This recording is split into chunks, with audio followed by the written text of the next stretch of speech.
आगे है केंद्रक।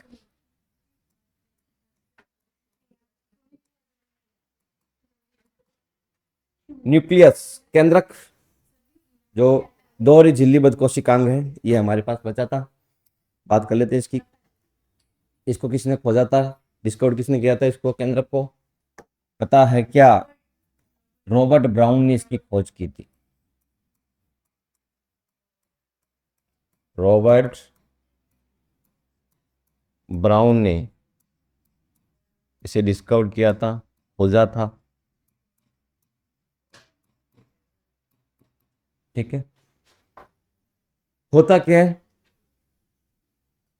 हम्म, होता क्या है कि अधिकतर एक सेल में एक न्यूक्लियस होता है, मतलब एक कोशिका में एक केंद्रक होता है। अपवाद है, या तो केंद्रक होगा नहीं या फिर एक से अधिक होगा, है ना? हम उसकी बात कर सकते हैं।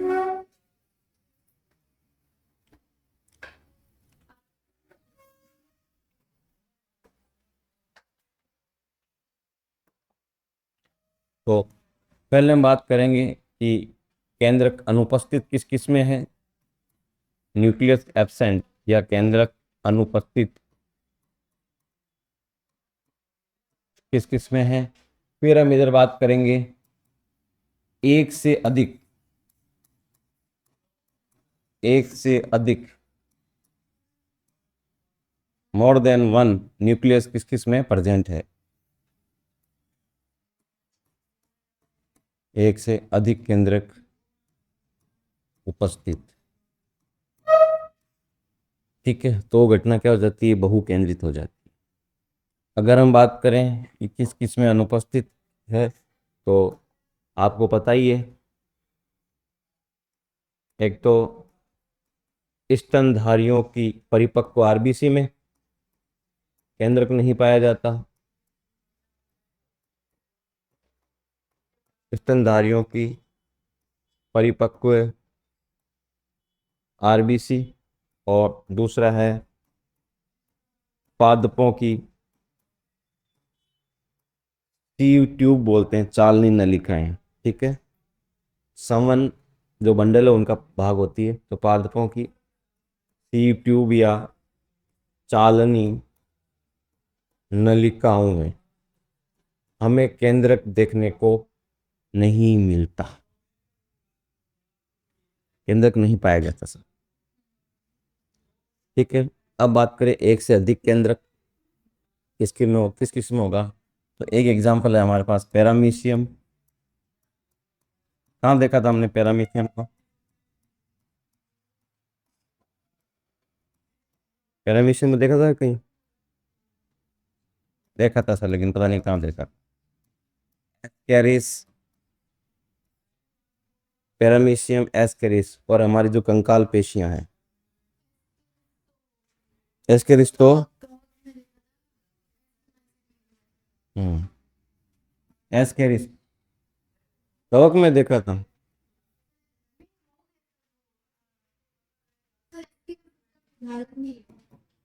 कंकाल पेशी की कोशिकाओं में, सेल्स में हमें एक से अधिक केंद्र देखने को मिलते हैं। तो खोजा किसके साथ गया, किसके द्वारा? रॉबर्ट ब्राउन ने खोजा।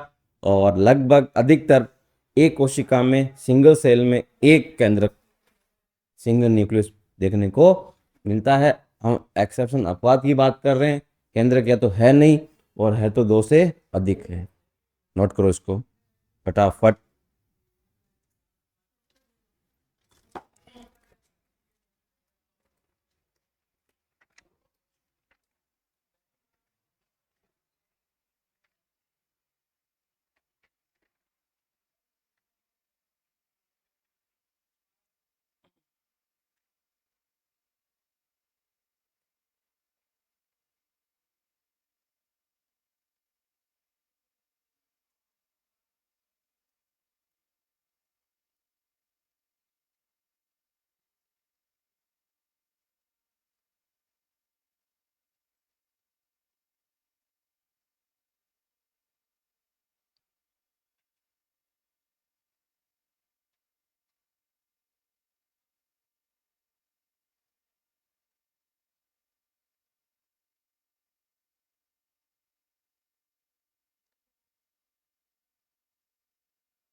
अरे तेरी तुम, केंद्रक का काम तो बहुत बड़ी बात है। हर एक कोशिका में केंद्रक। अब केंद्रक में जो डीएनए होता है उसकी लेंथ होती है 2.2 मीटर। और बेचारे केंद्रक की अगर हम साइज की बात करें, इसकी साइज की बात करें 10⁻�6 मीटर। ये इसकी साइज है। ठीक है। डीएनए है 2.2 मीटर। अब इतना लंबा और इतने छोटे से केंद्र कैसे? तो अंदर जो क्रोमोसोम है उसके अंदर नॉन हिस्टोन प्रोटीन पाया जाता है। तो डीएनए को उसके ऊपर क्या कर लिया जाता है? लपेट लिया जाता है। तो ये अंदर क्या रखता है? अपना आनुवंशिक पदार्थ रखता है हमारा डीएनए। डीएनए के वे भाग जो एंजाइम या प्रोटीन बनाने में सक्षम है वो जीन कहलाते हैं, जिन्हें मेंडल ने फैक्टर कारक कहा था। गुणसूत्र केंद्रक में होते हैं 46, जो पीढ़ी दर पीढ़ी वंशागति का आधार बनते हैं। केंद्रक तो हमारे लिए बहुत काम का है। काम हो गया ना? हो गया ये? हम्म। एक सेकंड, ठीक। एक सेकंड हो गया वैसे।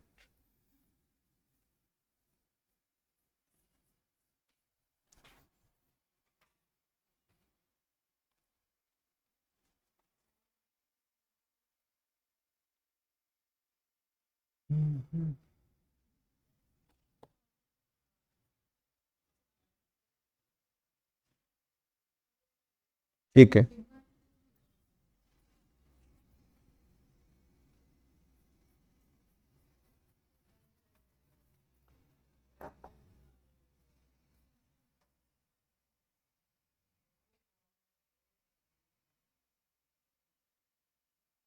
अरे इसको कहीं से काटना पड़ेगा।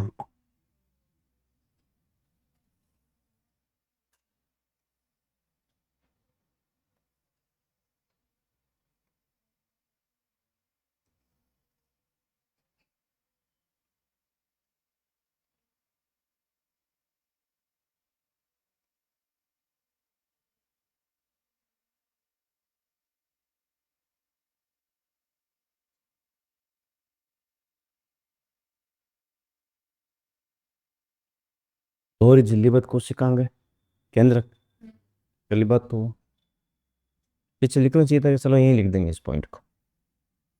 ये क्या है? वहीं ये केंद्रक झिल्ली।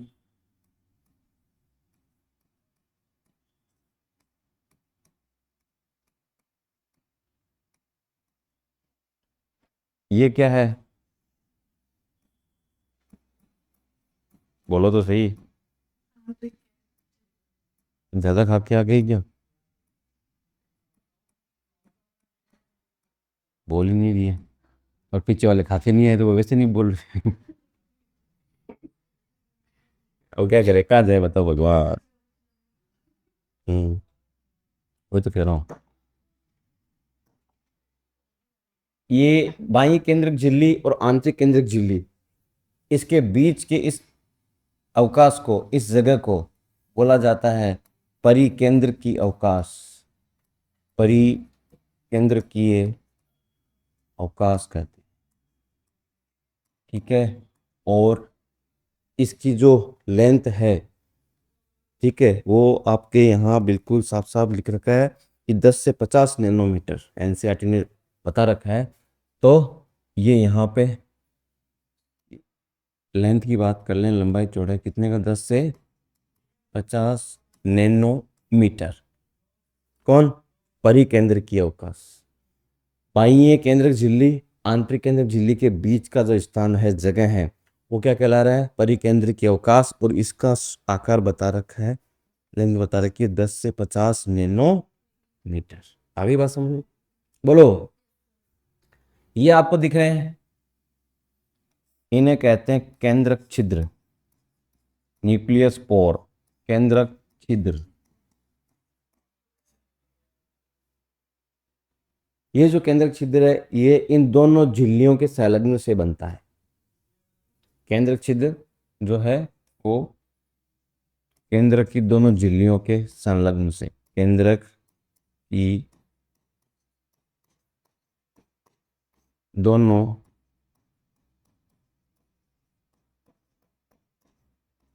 झिल्लियों के संलग्न मिलना जुड़ना बनता। ठीक है। काम क्या है केंद्रक छिद्र का? तो काम ये है कि आरएनए और प्रोटीन ये दोनों दिशाओं में आना जाना क्या हुआ? आरएनए प्रोटीन कोशिका द्रव्य से केंद्रक द्रव्य में, कोशिका द्रव्य से केंद्रक द्रव्य में आरएनए प्रोटीन जा रहा है, केंद्रक द्रव्य से कोशिका द्रव्य में आरएनए प्रोटीन आ रहा है। समझ रहे हो क्या? ये काम हो गया किसका? केंद्रक छिद्र का। आरएनए प्रोटीन कोशिका द्रव्य से जा रहा है बाहर और केंद्रक द्रव्य से परिकेंद्रिक अवकाश, कोशिका द्रव्य और केंद्रक द्रव्य, ये जो बीच वाला है ना, इसमें कुछ लिक्विड भी होगा भाई, होगा ना, इसको बोलेंगे केंद्रक द्रव्य।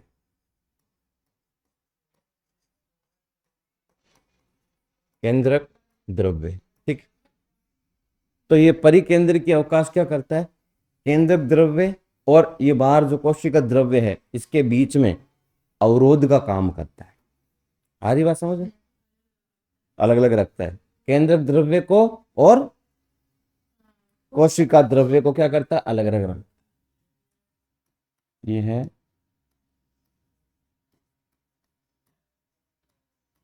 केंद्रक द्रव्य व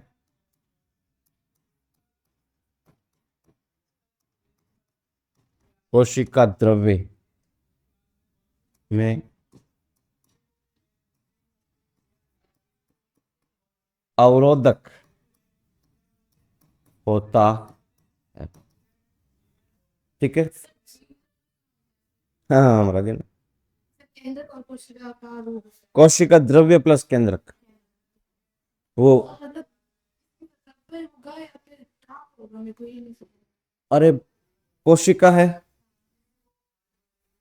ये कोशिका है, ये कोशिका में केंद्रक है। ठीक है। और ये क्या है? कोशिका द्रव्य। तो इन दोनों को, ये दोनों ही जीव द्रव्य हैं। हाँ बिल्कुल बिल्कुल क्लियर।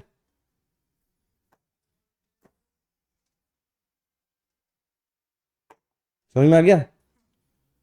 केंद्रक छिद्र में आरएनए प्रोटीन बाहर जा रहे हैं, परिकेंद्रीय अवकाश हो गया, बाह्य केंद्रीय, चलो केंद्रक द्रव्य हो गया।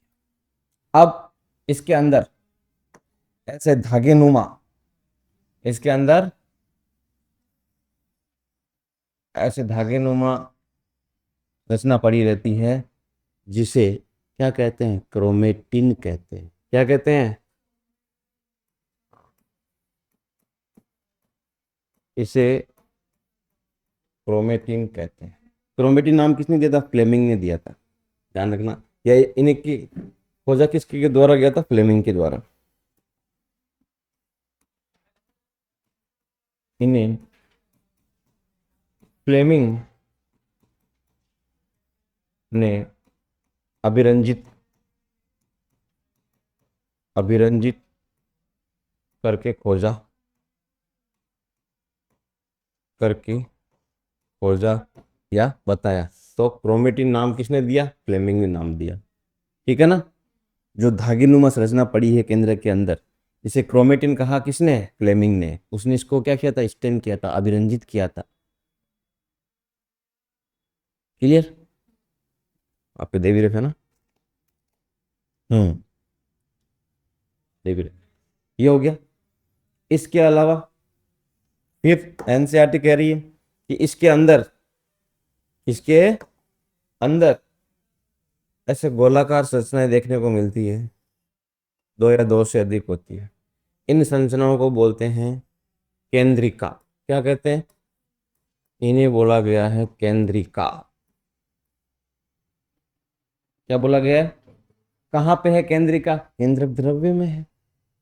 कहाँ पे है केंद्रिका? केंद्रक द्रव्य में है। समझ पा रहे हो मेरी बात? ठीक, ये जो केंद्रिका है, ये केंद्रिका आरएनए का संश्लेषण करती है। आरएनए का संश्लेषण करती है,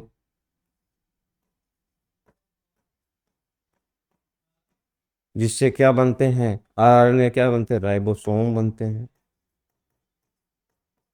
राइबोसोम बनते हैं। तो मैं केंद्रिका को राइबोसोम की फैक्ट्री कह सकता हूँ, और राइबोसोम प्रोटीन की फैक्ट्री कह सकता हूँ। कोई दिक्कत है क्या? ठीक है। तो केंद्रिका फाइनली क्या बन रहे हैं? राइबोसोम बन रहे हैं। ठीक, जिससे आगे जाके क्या बनेंगे? प्रोटीन बनेंगे। तो केंद्रिका आरएनए का संश्लेषण करती है, और आरएनए आगे क्या करता है? राइबोसोम का निर्माण करता है। हम्म, ठीक है, इसलिए सक्रिय राइबोसोम आरएनए संश्लेषण यहाँ पे इसको बोला गया है। और जो कोशिकाएं आरएनए का संश्लेषण या राइबोसोम संश्लेषण स्थल होते हैं, उनमें बहुत बड़े बड़े क्या मिलते हैं? केंद्रिकाएं मिलती है। सीधी सी बात है। ऐसी कोशिकाएं जो आरएनए का संश्लेषण कर रही है, राइबोसोम का संश्लेषण कर रही है, और किसके द्वारा हो रहा है वो? केंद्रिका के द्वारा, तो उनमें बड़े बड़े क्या मिलेंगे? बड़ी बड़ी केंद्रिकाएं मिलेंगी। समझ में आ रही मेरी बात? ऐसी कोशिकाएं जो आरएनए का संश्लेषण करती है, राइबोसोम का संश्लेषण करती है, उनमें बड़ी बड़ी केंद्रिकाएं मिलती है। अधिक सक्रिय रूप से प्रोटीन संश्लेषण करती है, बड़े केंद्रिक मिलती है। अधिक प्रोटीन का संश्लेषण अगर कर रही है,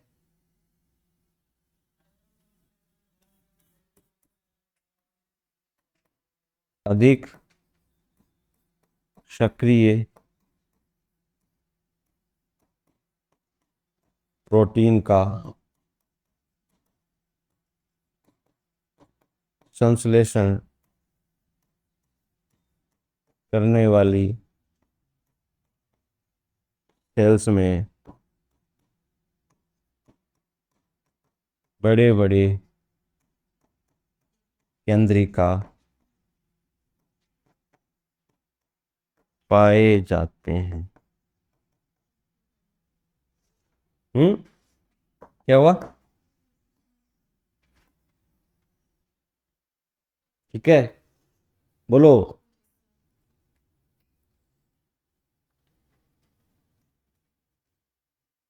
इसकी जो बाह्य झिल्ली है, आगे हम पढ़ेंगे, ये बाह्य झिल्ली जो कहाँ सहायक होती है? अंतःपर्दवी जालिका के निर्माण में सहायक होती है। इनसे अटैच होती है, जुड़ी हुई होती है अंतःपर्दवी जालिका। बोलो, क्लियर? तो नोट कर लो इसे। अच्छा, इसमें एक लाइन और लिख सकते हैं, जो केंद्रिका है वो झिल्ली रहित संरचना। केंद्रिका पे कोई झिल्ली नहीं होती। किधर लिखें ये पॉइंट? इधर लिख देते हैं।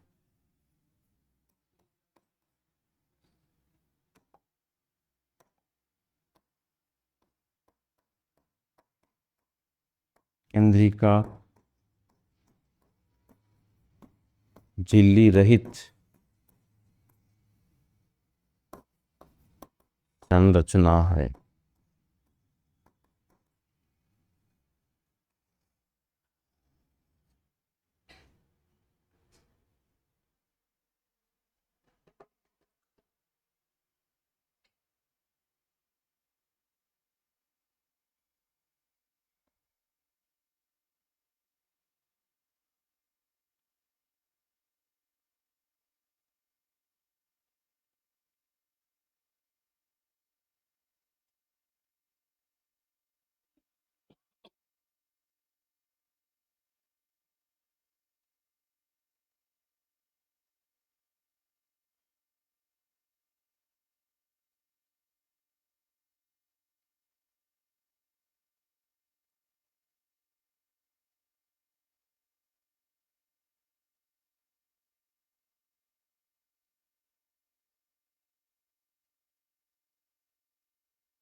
चलें क्या भाई आगे?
हुआ?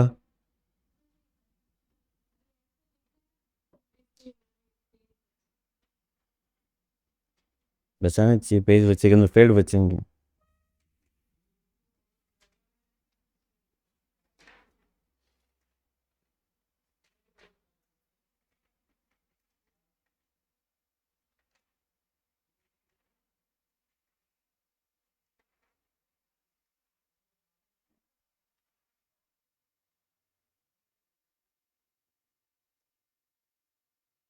ट्वेंटी फोर 127, ऐसे हो गया? हो जाए।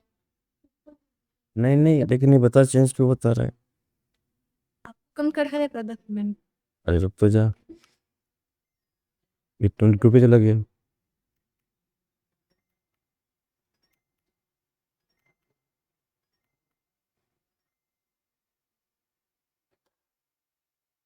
चले आगे।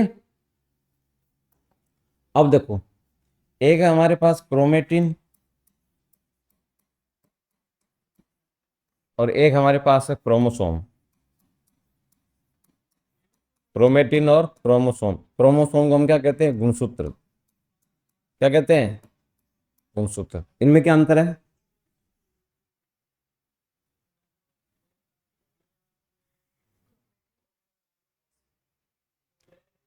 What is difference between chromatin and chromosome?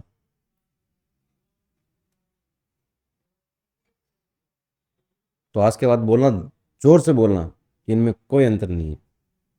क्या कहोगे? इनमें कोई अंतर नहीं है। Chromatin chromosome, chromosome chromatin. Shaktimaan ही गंगाधर है और गंगाधर ही शक्तिमान है। बस समझने की बात क्या है, ये जो है वो जो हम अगला चैप्टर पढ़ेंगे सेल डिवीजन वाला, वहां हमें पता चलेगा कि जो क्रोमेटिन है यह इंटरफेज अवस्था यानी अंतरावस्था, अंतरावस्था में ये क्रोमेटिन कहलाते हैं, जो हमारी कोशिका विभाजन की तैयारी की अवस्था होती है। ठीक है। और जब वास्तविक प्रावस्था कोशिका विभाजन, जिसे कहते हैं एम प्रावस्था, एम प्रावस्था, एम प्रावस्था में हम इन्हें क्रोमेटिन को क्या कहते हैं? क्रोमोसोम कहते हैं, गुणसूत्र कहते हैं। आ रही क्या बात समझ में? कहीं कहीं पकड़ पा रहे हो बात को? क्रोमेटिन क्रोमोसोम एक ही चीज है, इनका जो रासायनिक संगठन है वो एक ही होता है। इन दोनों का रासायनिक संगठन एक ही है। फाइनली बात तो ये है काम की, इन दोनों का रासायनिक संगठन रासायनिक संगठन एक ही होता है। क्या क्या होता है रासायनिक संगठन में?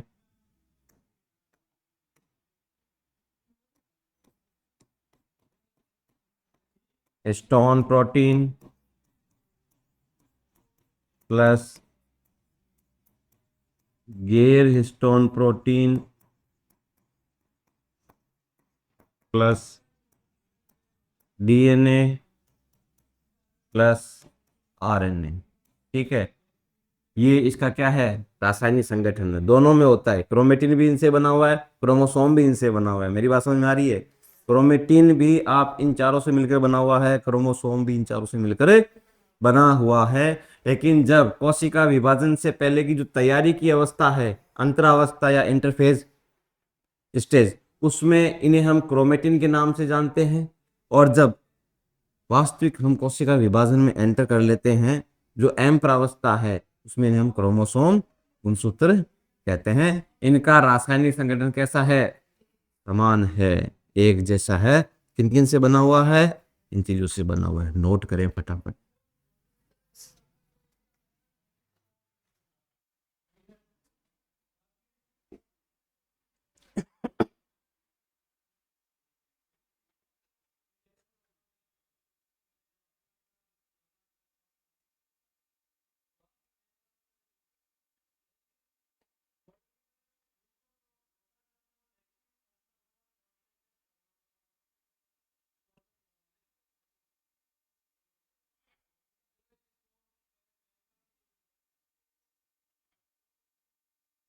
ये वो पे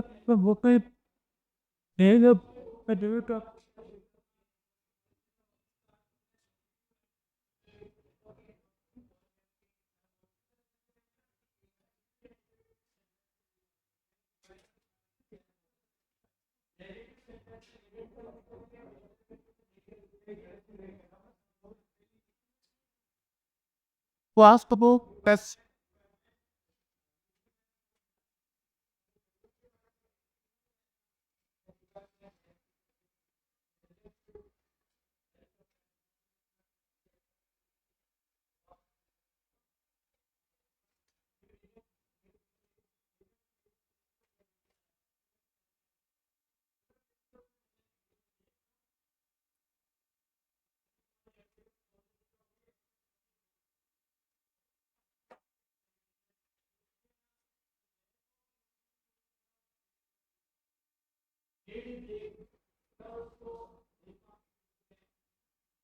चलें आगे।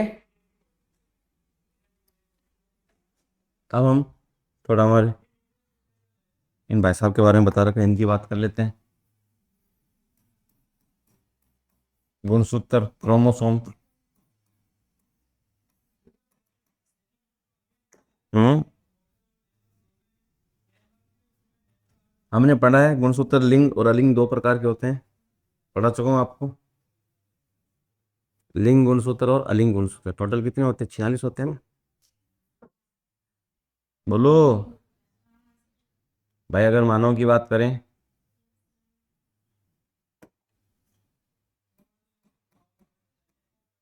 मानव में गुणसूत्रों की संख्या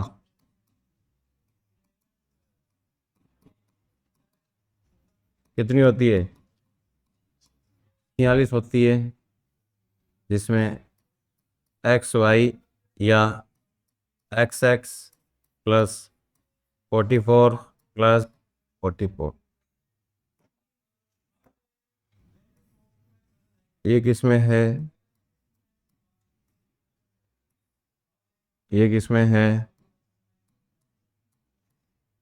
ठीक है, इसमें से इसमें से जो ये एक्स वाई है, इन्हें कहते हैं, या जो एक्स एक्स है, इन्हें कहते हैं लिंग गुणसूत्र। क्या कहते हैं? लिंग गुणसूत्र कहते हैं। जो जो जो लिंग निर्धारण का कार्य करते हैं। ठीक है, एक्स इधर एक्स आया, इधर से एक्स आया तो मादा, इधर से वाई, इधर से एक्स आया तो अरे तत तेरी तो बायोलॉजी का चीज हैरान कर दी है इसने यार। तो फिर गलत हो गया था ना, बस अब गलत नहीं होना चाहिए। टेंथ में गलत करने के बाद भी फिर भी गलत बता रही है तो फिर मूर्ख है। जब सेक्स इंटरकोर्स होता है, संभोग क्रिया होती है, तो निषेचन के समय अगर जो पुरुष है वो एक्स दे रहा है, ये तो वैसे न्यूट्रल है, फीमेल तो न्यूट्रल होती है, उदासीन होती है, कभी भी संभोग क्रिया होगी तो एक्स एक्स से आएगा, इधर से कभी एक्स कभी वाई, ये हो सकता है। ठीक है, तो ये लिंग गुणसूत्र होते हैं।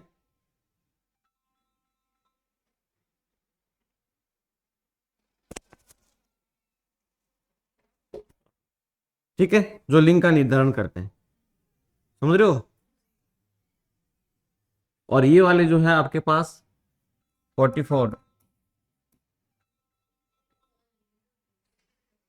हाँ, ये होते हैं आलिंग गुणसूत्र, जो क्या करते हैं, शरीर रचना में भाग लेते हैं, शरीर रचना या शरीर संरचना निर्माण में भाग लेते हैं। ठीक है, कैसा होगा,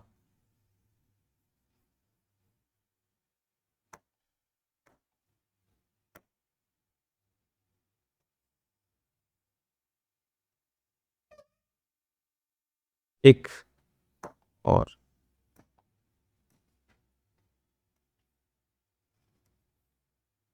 ये डिस्क के आकार की प्रोटीन,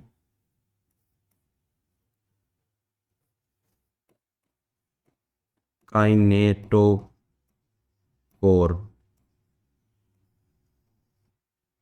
ये जो दिख रहा है आपको, ये होता है सेंट्रोमियर। क्या होता है, सेंट्रोमियर। ठीक,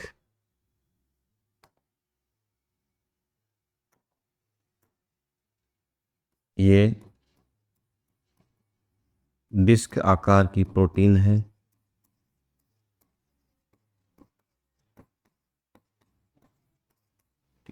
सेंट्रोमियर। ये स्थान, पोजीशन, स्थल है। ठीक है, हम कह सकते हैं स्थल है जो परिवर्तित होते रहते हैं, परिवर्तित, चेंज होते रहते हैं, परिवर्तित होते रहते हैं, एक पॉइंट। दूसरा पॉइंट, सेंट्रोमियर गुणसूत्रों की संख्या का निर्धारण करते हैं, गुणसूत्रों की संख्या का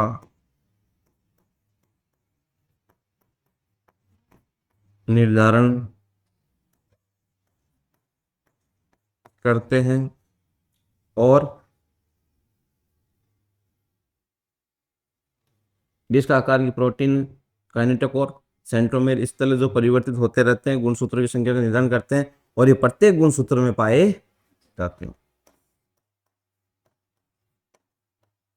प्रत्येक गुणसूत्र में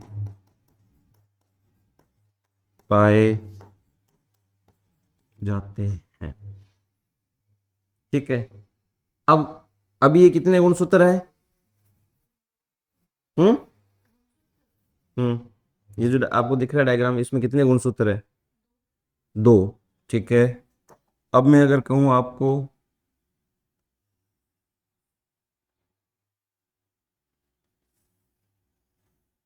कितने गुणसूत्र है, बोलो, बताओ। अभी आपने उसको दो बोला तो ये कितने हो गए, नहीं दो है। हाँ वही बोल, दो, दो, दो। तो फिर पहले वाला क्या था, एक। मेरी बात सुनो, ये गुणसूत्र एक है, ये एक है। आप लोग सही कर लीजिए। ठीक है, ये एक ही गुणसूत्र है, एक ही क्रोमोसोम है। अगर आप में दिमाग होता थोड़ा सा तो आप देखते, मैंने यहाँ लिखा है गुणसूत्रों की संख्या का निर्धारण कौन करते हैं, सेंट्रोमियर करते हैं। ये इसमें एक सेंट्रोमियर है और इस पे चाहे आप कितने बना दो, ये सिस्टर क्रोमेटिड होते हैं, भुजा होती है गुणसूत्र की। आ रही बात समझ में? इसमें तो एक ही है सेंट्रोमियर। ठीक है, तो ध्यान रखना गुणसूत्रों की संख्या का निर्धारण कौन करते हैं, सेंट्रोमियर। अगर एक सेंट्रोमियर तो गुणसूत्र एक, 5 सेंट्रोमियर तो गुणसूत्र 5। इन दोनों को बोलते हैं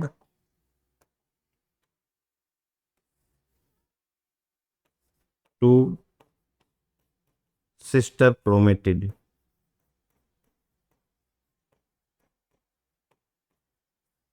ठीक है, क्या बोला जाता है, टू सिस्टर क्रोमेटिड, भुजा होती है। बनाओ इसको।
एक सेकंड मतलब एक मिनट हाँ भाई, देखो सेंट्रोमियर की स्थिति के आधार पर जो गुणसूत्र है वो कितने प्रकार के हैं? 4 प्रकार के हैं। किसकी स्थिति के आधार पे?